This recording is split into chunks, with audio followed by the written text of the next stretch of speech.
Imagine a world where artificial intelligence isn't just, a buzzword, but it's actually projected to boost the global economy by nearly 15% by 2035. Wow, 15%. That's It huge. really is. That's a growth rate. They're comparing it to electricity back in the 19th century Industrial Revolution. Yeah, So a massive world-altering shift. right.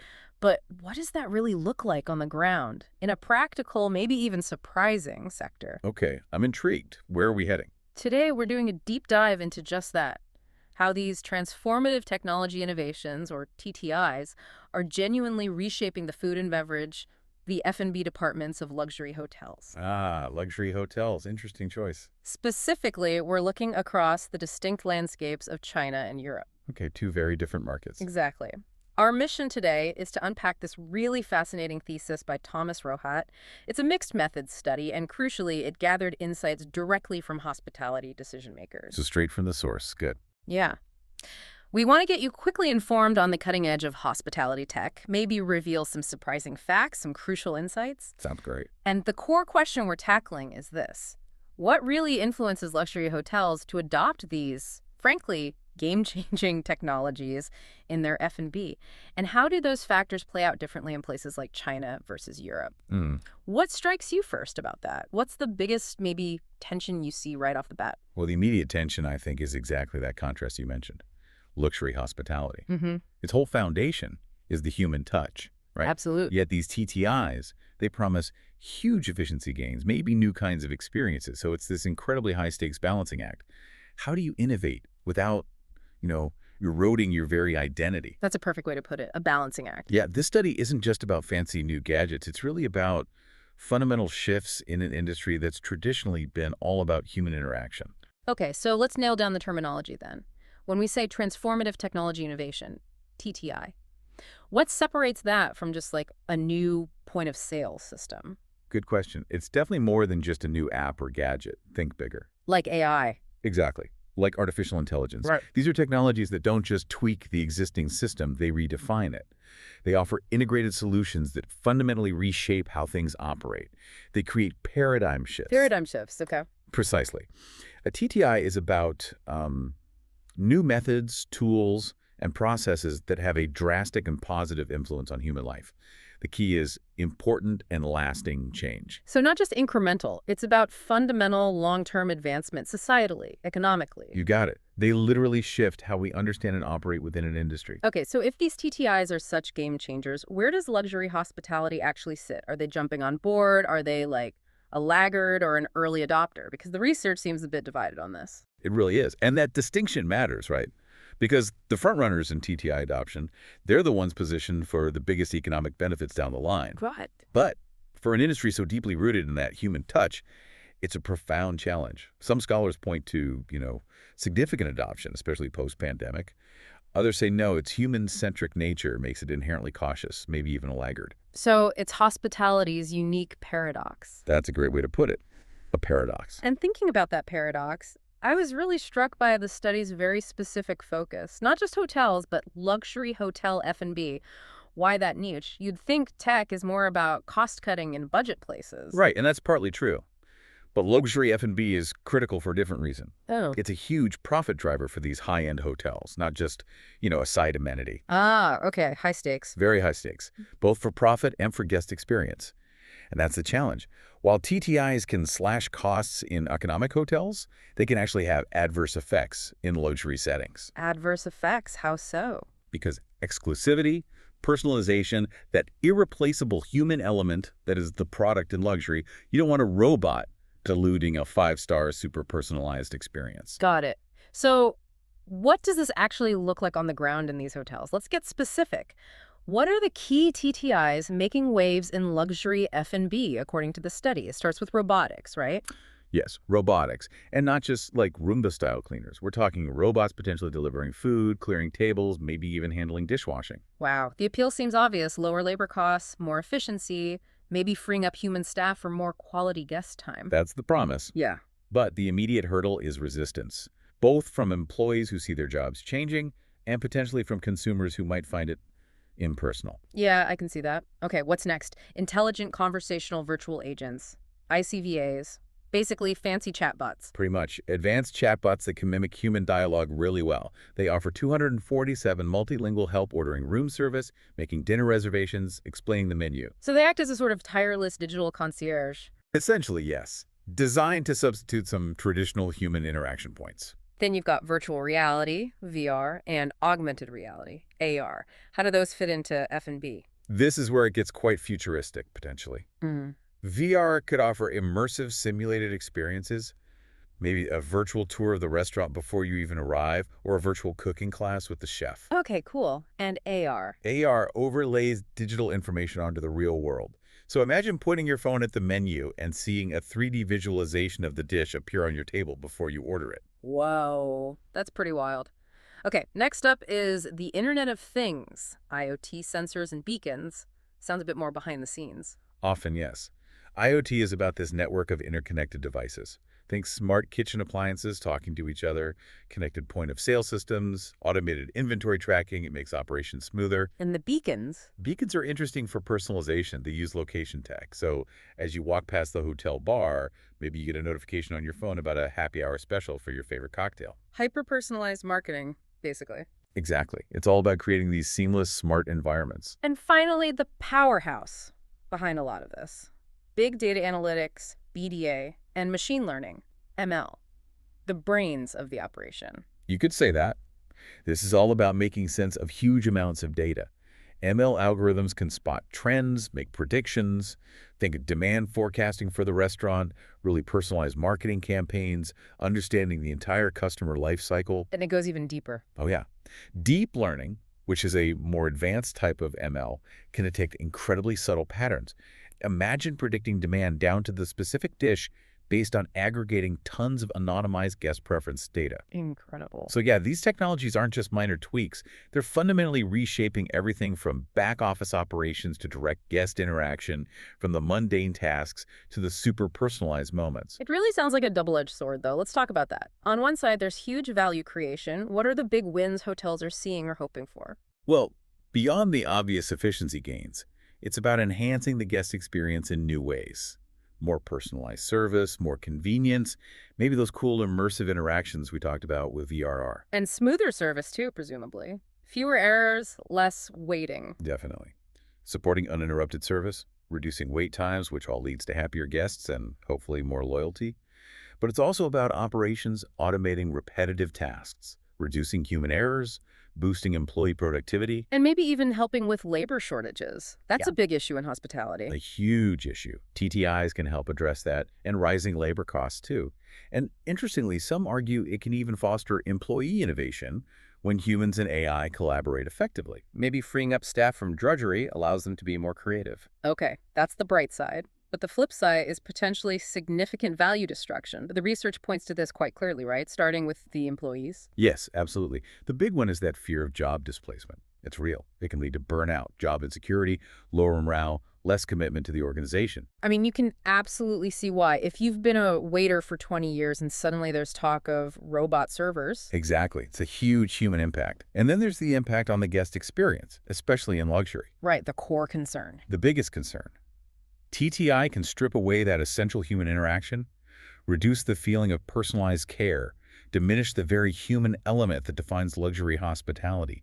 Many consumers still value human service highly and, frankly, often distrust AI. And there are other risks too, right? Like bias in the algorithms. For sure. AI bias creeping in from the training data is a real possibility. Then there's the question of accountability. Who's responsible when an AI makes a mistake? And of course, the massive challenge of data privacy and cybersecurity. We're talking about sensitive guest information here. Huge risks. So how are hotels trying to navigate this minefield? What are the mitigation strategies? Well, it starts with governance. Developing adequate policies, regulations, ethical guidance, and legal frameworks. That's crucial, often driven by governing bodies. And technologically. Some are exploring things like blockchain for better guest data protection. Pilot testing is also key, trying things out on a small scale to see what works, what doesn't, before a massive rollout. Makes sense. Test the waters. Exactly. And maybe the most important strategy mentioned is continuously preserving the human touch. Being really thoughtful about where TTI is implemented, especially in front-of-house roles. It's often a gradual integration. And the technology itself is still evolving. Right, PTI is still relatively emergent. As the tech matures, becomes more reliable, maybe less intimidating, hotels will likely gain confidence in investing and integrating it more effectively. Okay, let's shift gears a bit. Let's talk about the why. What are the key factors actually influencing whether or how these luxury hotels adopt TTIs? The study digs into this, starting with change management capabilities. Yeah, this is crucial. First up is organizational agility. So how flexible and adaptable the hotel organization is. Precisely. Luxury hotels seem to recognize this is vital for TTI success. They talk about striving for resilience, adapting quickly, experimenting, continuously improving. The data actually showed something like 94% agreed their organization adapts quickly to change. That sounds pretty agile. But is there a catch? There is a fascinating kind of counterintuitive challenge. Long-tenured employees, valued for their experience and loyalty, can sometimes create these ingrained routines. Habits that are hard to change. Exactly. One expert in the study literally said, when you work in a company for 30 years, there's no way you can change your habit. So that deep-seated experience can paradoxically slow down adoption of something radically new, like TTI. So what's the solution? Lots of training. Extensive cross-departmental training seems essential, not just for the technical skills, but to reduce that fear factor we talked about. And another strategy mentioned was empowering younger employees, maybe those more digitally native, to help champion change. Interesting. Okay. Alongside agility, there's also organizational innovativeness. How willing are they to embrace new ideas generally? Hotels generally scored high here too. Around 95% agreed they regularly explore new ideas, and about 85% said they encourage employees to come up with solutions. So there's an orientation towards innovation. But I sense another but. Well, in luxury F&B specifically, innovation isn't always synonymous with technology adoption.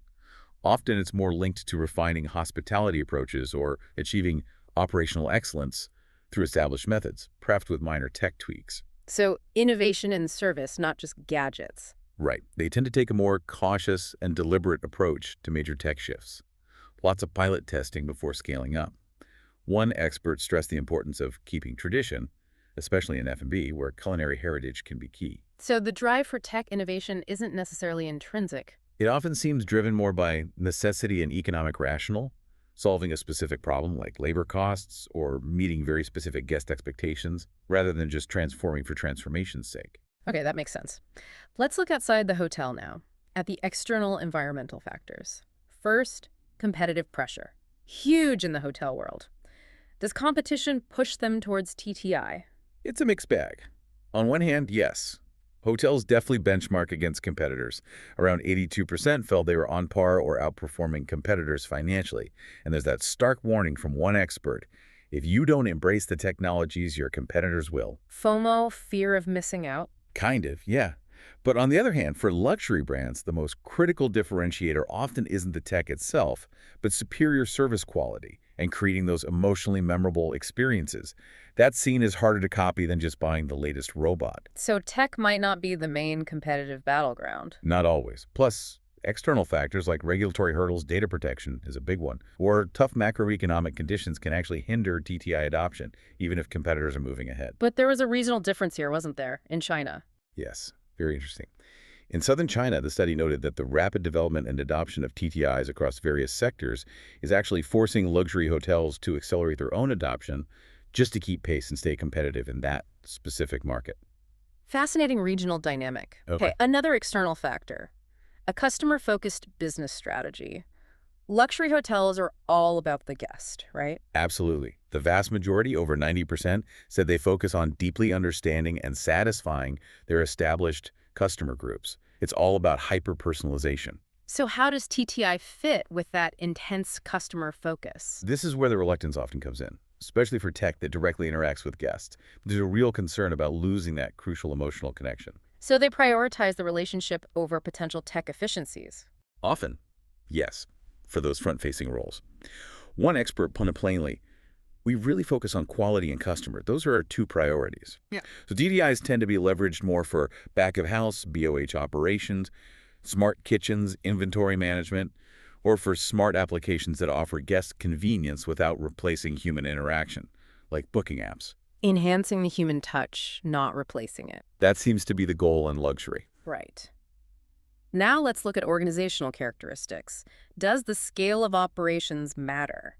big chain versus small boutique hotel. You'd think bigger means more resources, therefore faster adoption, right? Yeah, that makes intuitive sense. But it's more complicated. While smaller independent hotels might lack resources, the big international chains often face their own hurdles. Things like vertical and bureaucratic organizational structures, layers of approvals, Red tape, basically. pretty much, and the need for global consistency. As one expert said, if you put a robot serving in-room dining, you need to have it also in all the places in the world. You can't easily roll out something unique in just one location. That makes sense. Standardization becomes a barrier. Exactly. Plus, large chains have incredibly rigorous legal and IT vetting processes, especially concerning guest data privacy and security. So it slows things down. It definitely slows things down. But the upside, as another expert pointed out, is that the adoption process is often more examined, leading to lesser mistakes.